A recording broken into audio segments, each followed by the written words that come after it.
Hello friend, मेरे channel wealth creation में आप सभी का बहुत बहुत स्वागत है। इस वीडियो में मैं बात करूंगा फंडामेंटल एनालिसिस के ऊपर। दोस्तों, हम बाजार में जाते हैं, एक जूता खरीदते हैं तो जूते को 3 बार पहन के देखते हैं, ठीक आ रहा है नहीं आ रहा, चल के देखते हैं कि फिट बैठ रहा है नहीं बैठ रहा। तो हम स्टॉक मार्केट में जब किसी स्टॉक को खरीदते हैं तो जनरली जो है कई इन्वेस्टर उनके फंडामेंटल्स नहीं देखते, ऐसे ही कोई भी स्टॉक बाय कर लेते हैं। फिर वो स्टॉक नीचे आता है, फिर वो कहते हैं स्टॉक मार्केट तो एक जुआ है। दोस्तों, जब आप चीज़ों को समझ के तरीके से काम करोगे तब आपको रिजल्ट अच्छे मिलेंगे, अदरवाइज रिजल्ट आपको अच्छे नहीं मिलेंगे। फंडामेंटल एनालिसिस हमको बताता है कि कंपनी की आज की डेट में क्वालिटी कैसी है, फंडामेंटली कंपनी साउंड अच्छी है या बुरी है। तो इस चीज़ के लिए हम फंडामेंटल एनालिसिस का सहारा लेते हैं। देखिए दोस्तों, स्टॉक मार्केट में तो 14 कैरेट का गोल्ड अवेलेबल है, 18 कैरेट का गोल्ड अवेलेबल है, 22 कैरेट का गोल्ड अवेलेबल है और 24 कैरेट का गोल्ड अवेलेबल है। कहने का मतलब ये है डिफरेंट क्वालिटी की कंपनियां अवेलेबल हैं। बस ये डिपेंड आप पे करता है कि कौन सी क्वालिटी की कंपनी का स्टॉक आप लेना चाहते हैं। मुझे अगर कोई जनरली कोई स्टॉक लेना होता है तो मैं कंपनी का मैनेजमेंट देखता हूँ, कंपनी की ग्रोथ को देखता हूँ और ये देखता हूँ कि बिजनेस क्या है, क्वालिटी ऑफ बिजनेस कैसा है। उसके बाद जो बेसिक चीज़ें होती हैं कि कंपनी का ईपीएस किस हिसाब से बढ़ रहा है, कंपनी का पी रेशियो क्या है। ईपीएस और पी रेशियो के ऊपर मैं ऑलरेडी एक वीडियो अपलोड कर चुका हूं, मैं फिर भी आपको शॉर्ट में समझा देता हूं। ईपीएस का मतलब होता है अर्निंग पर शेयर, एक शेयर पे कंपनी कितना मुनाफा कमा रही है। और पी रेशियो का मतलब होता है ईपीएस डिवाइडेड बाय जो मार्केट में भाव चल रहा है, तो हमें मिल जाता है पी रेशियो। पी रेशियो में बताता है कि स्टॉक कितना महंगा है मार्केट में। सपोज कर लीजिए, कोई एक एग्जांपल के लिए मैं आपको समझाता हूँ, एक स्टॉक की पी रेशियो है 10 और एक स्टॉक की पी रेशियो है 20। तो साफ साफ पता लग रहा है 10 की पी वाला सस्ता है और 20 की पी वाला महंगा है। लेकिन यहाँ पे एक बहुत बड़ा क्वेश्चन खड़ा होता है कि हर सेक्टर की अलग अलग पी होती है। कोई सेक्टर ऐसा होता है जिसकी पी 10 के अराउंड है, तो कोई ऐसा सेक्टर है जिसकी पी 20 के अराउंड है, और कोई ऐसा सेक्टर ऐसा भी है जिसकी पी 50 के अराउंड है। जैसे एफएमसीजी सेक्टर के स्टॉक हैं, वो आपको 35 की पी, 40 की पी, 50 की पी पे मिलेंगे। तो इसके पीछे काफ़ी सारे रीजन होते हैं कि वो इतना महंगा क्यों चल रहे हैं। महंगे रेट पे भी उसको जो मार्केट में इन्वेस्टर हैं वो लेने को तैयार हैं, हाई प्रीमियम देने के लिए भी वो तैयार हैं, क्योंकि उनका बिजनेस काफ़ी प्रॉफिटेबल है, हाई क्वालिटी उनका बिजनेस है, अच्छे उनके अंदर ग्रोथ आ रही है, उनकी कंपनी की बैलेंस शीट में कर्जा नहीं है और फ्यूचर के लिए प्लान एक्सपेंशन के लिए अच्छे हैं। तो ये सब चीज़ें हमको देखनी होती हैं जब हम फंडामेंटल एनालिसिस करते हैं। तो इस वीडियो में मैं इसी बारे में डिटेल में बात करने वाला हूँ। इस वीडियो में मैं आपको बताऊंगा कि मैं किस तरीके से फंडामेंटल एनालिसिस करता हूँ। फंडामेंटल एनालिसिस करने के में हमें कुछ और बातों का भी ध्यान रखना होता है, जैसे कि बैलेंस शीट, कंपनी की profit and loss statement, company के क्वार्टर रिजल्ट देखने होते हैं, कंपनी जो आज की डेट में मार्केट में काम कर रही है उसके साथ के जो बिजनेस कर रहे हैं वो उसको किस तरीके से कंपटीशन दे रहे हैं। तो इन सब बातों का ध्यान रखना होता है। दोस्तों, एक ज़माना था जब इतनी ये सब इंफॉर्मेशन अवेलेबल नहीं थी। अगर हमें किसी कंपनी की बैलेंस शीट को देखना है तो इतना वेट करना पड़ता था, उसके बाद कैलकुलेशन होती थी, उसके बाद जाके लोग कुछ समझ पाते थे। वो भी कुछ गिनती के लोग ही समझ पाते थे, जो अकाउंट्स जिनको आती है। जिसको अकाउंट्स नहीं आती, जो इंजीनियर है या फिर कोई एक डॉक्टर है, तो वो बेचारा इन सब चीज़ों को समझ नहीं पाता था। तो आज की डेट में ज़माना बदल चुका है, टाइम बदल चुका है, हर चीज़ चुटकी बजा के आपके कंप्यूटर के स्क्रीन के सामने होती है। आपको बस गूगल पे सर्च करना है और हर चीज़ आपके सामने आ जाएगी। तो एक ऐसी ही वेबसाइट है जिसके अंदर हमें ये सारी इंफॉर्मेशन बड़ी आसानी से मिल सकती है। आइए मैं बताता हूँ वो कौन सी वेबसाइट है। उस वेबसाइट का नाम है skinner.in.com। आप गूगल पे सर्च करेंगे, बड़ी आसानी से आपको ये वेबसाइट मिल जाएगी। तो ये कुछ इस तरीके की वेबसाइट खुलती है। अब यहाँ पे आप जिस भी कंपनी के बारे में जानना चाहते हैं, आप उस कंपनी का नाम डालिए, आपको उसकी डिटेल मिल जाएगी। जैसे कि यहाँ पे कुछ कंपनीज के नाम आ रहे हैं, ये बता रहा है कि काफ़ी ज़्यादा लोगों ने सर्च किया इसको, तो हम इस कंपनी का एक खोल लेते हैं। तो हम एक स्टॉक का खोल लेते हैं। मैंने रैंडमली ऐसी एक स्टॉक को चुन लिया, कोई रिकमेंडेशन नहीं है, बस ये वीडियो नॉलेज शेयर करने के पॉइंट ऑफ व्यू से, एजुकेशन पॉइंट ऑफ व्यू से ही है। अब यहाँ पे देखिए सबसे ऊपर क्या आ रहा है। सबसे ऊपर ये बता रहा है कि इसकी मार्केट कैप कितनी है, मार्केट कैपिटल कितनी है। दोस्तों, P ratio, market capital, book value, इस पे मैं अलग से वीडियो डाल चुका हूँ। मैं इन सारी बातों को रिपीट नहीं करूँगा, जो बातें मैं उस वीडियो में नहीं बता पाया मैं उस पर बात करूँ। तो यहाँ पे पी रेशियो आ रही है 30 की, उसके बाद यहाँ पे फेस वैल्यू, बुक वैल्यू सब पता लग रही है मुझे। क्या है 52 हफ्ते का हाई लो, उसके बाद ये चार्ट देखने को मिल रहा है मुझे। उसके बाद मेन जो चीज़ मैं आपको बताना चाहता हूँ, इसके अंदर एक बहुत अच्छी बात है जो ये बताता है कि कंपनी फंडामेंटली कैसी है, आज की डेट में डेट फ्री है।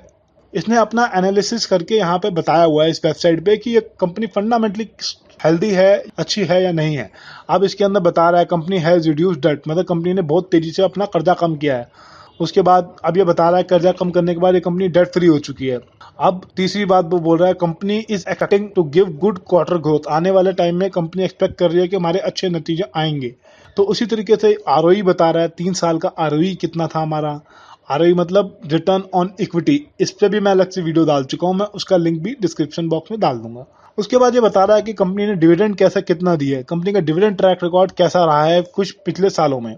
तो डिविडेंड ट्रैक रिकॉर्ड भी काफी अच्छा रहा है, हेल्दी डिविडेंड इस कंपनी ने दिया है। तो इसी तरीके से यहाँ पे ये बता रहा है कि कंपनी बुक वैल्यू से कितना गुना प्रीमियम पे ट्रेड हो रहा है। तो इस चीज को और ज्यादा डिटेल में समझने के लिए हम थोड़ा और नीचे चलते हैं। अब ये आ गया हमारे पास क्वार्टर रिजल्ट। देखो दोस्तों, हम किसी भी कंपनी को बैलेंस शीट को देखते हैं, बैलेंस शीट तो बताती है ईयर का रिजल्ट, लेकिन क्वार्टर रिजल्ट बताते हैं हमको क्वार्टर वाइज रिजल्ट, मतलब टुकड़े टुकड़े में जो कंपनी के जो रिजल्ट आए हैं उनको मिलाने के बाद बनती है एक बैलेंस शीट। 4 क्वार्टर होते हैं साल के अंदर, उन क्वार्टर को मिला के बनता है एक बैलेंस शीट। तो यहाँ पे साफ साफ मुझे बता रहा है कि 2014 में कंपनी का नेट प्रॉफिट इतना था। यहाँ पे सबसे पहले ऊपर सेल है, कंपनी की बिक्री कितनी हुई, कंपनी ने मतलब अपना सेल कितना किया, जो भी कंपनी सर्विस दे रही है या कोई प्रोडक्ट बेच रही है तो उसकी सेल कितनी हुई। उसके बाद ये बता रहा है एक्सपेंसिस कितने हुए उसके। अगर कोई कंपनी है जिसकी सेल अगर मान लो यहाँ पे जैसे 500 करोड़ है, 500 से ज़्यादा उसके खर्चे हैं, तो इसका मतलब कंपनी अपना खर्चा ज़्यादा कर रही है, अपने खर्चों को मेंटेन नहीं कर रही। तो इस चीज़ को देख के हम बहुत आसानी से पता लगा सकते हैं।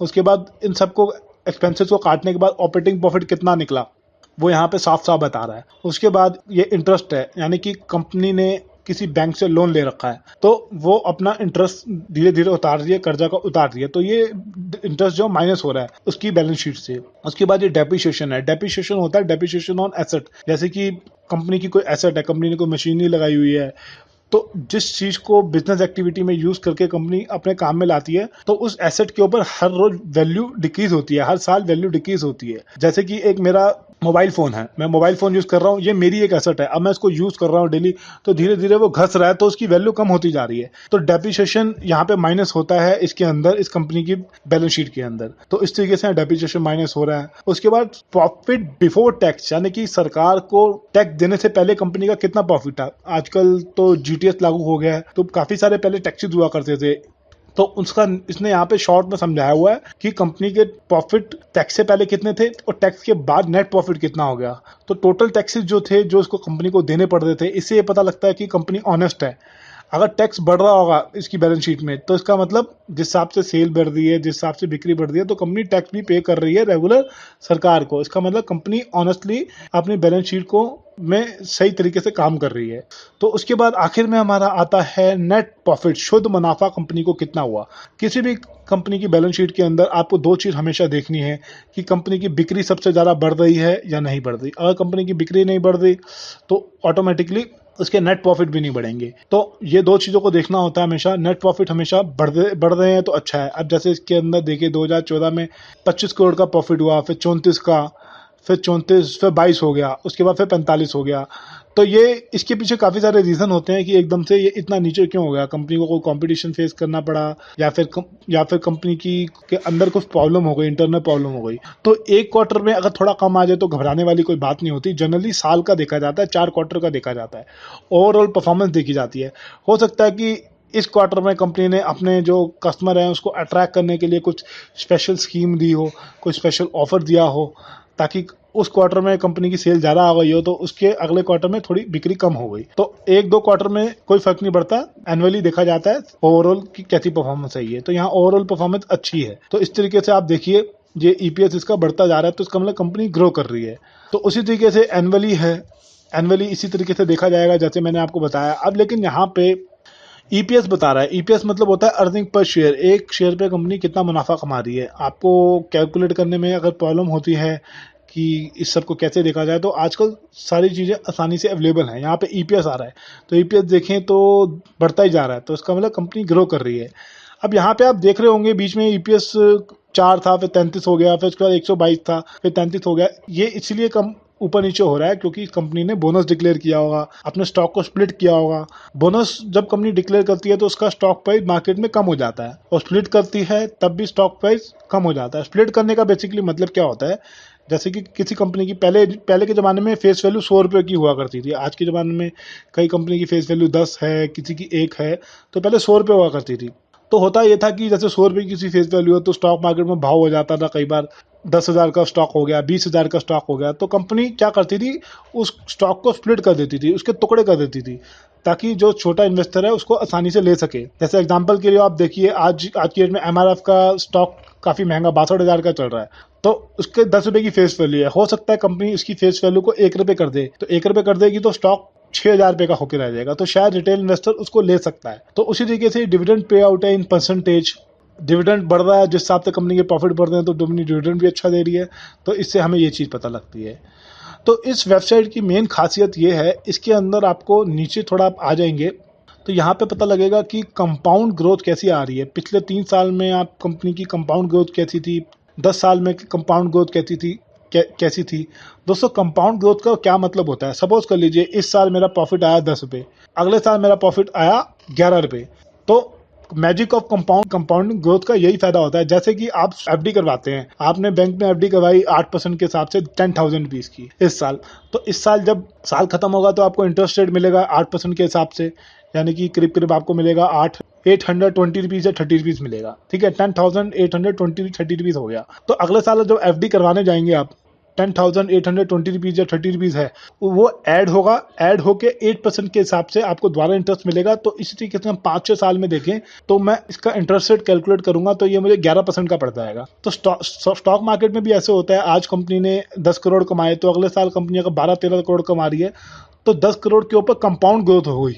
इसी तरीके से स्टॉक मार्केट में स्टॉक डबल होता जाता है और इसी तरीके से स्टॉक मल्टीबैगर बन जाता है। तो यहाँ पे साफ साफ बता रहा है कंपाउंड सेल, कंपाउंड प्रॉफिट और return on equity, ROE company का किस हिसाब से कंपनी ने मेंटेन करके रखा है। पिछले 3 साल में देखें तो 49% का ROE है, फिर 5 साल में 46, 10 साल में 33% का ROE बहुत बड़ी चीज़ होती है। इसका मतलब ये कंपनी बहुत अच्छा ग्रो कर रही है। तो इस तरीके से बैलेंस शीट है, आप इसको देख सकते हैं, ये कैश फ्लो स्टेटमेंट है। तो ये इतनी अच्छी इंफॉर्मेशन आपको इस वेबसाइट पे मिल जाती है। दोस्तों, इसके बाद हम PS कंपैरिजन करते हैं, इसी की वजह से बिजनेस करने वाली और जो कंपनियां हैं इसके कंपैरिजन में कितने की वैल्यूएशन पे ट्रेड हो रही हैं, सस्ती चल रही हैं या महंगी चल रही हैं। इससे कोई चीज़ महंगी चल रही है तो उसके पीछे काफ़ी सारे कारण होते हैं।